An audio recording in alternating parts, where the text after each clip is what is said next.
Gives us a lot of information, and then you can...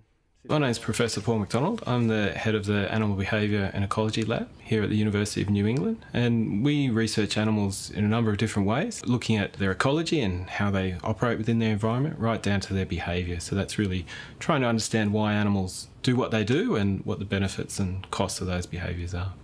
So our research is really quite broad in terms of the number of different projects that we have running. One of the areas which we're really passionate about is this Birds of Prey project.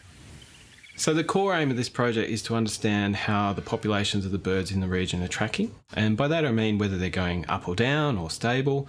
These birds are of conservation concern, so if we don't do anything, their populations will continue to decline.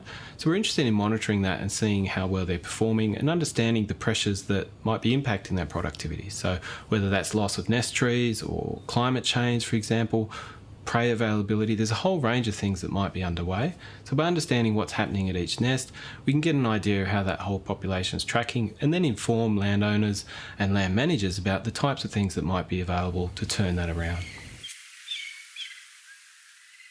We're working really closely with local land services, land care groups, a range of different government organisations, whether that's national parks and so on. But really, a lot of the project, it's interactions with landholders and the actual property owners that have these birds nesting or using their areas that they're looking after. And really, that interaction with land managers is one of the joys of the job in terms of seeing that close links to community and how we can better integrate these birds with the people around them.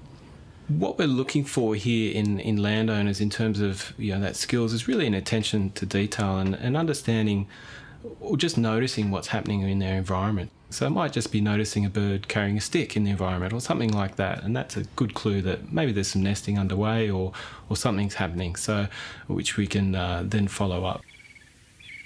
Landholders are absolutely crucial to this project, and we can't be everywhere at once, so the more eyes that we have out and about reporting this information back, the more data we have and the more certainty we have then in terms of understanding how these birds are going and the real pinch points that might be impacting the population. So landholder engagement and general public engagement more broadly is absolutely key to this.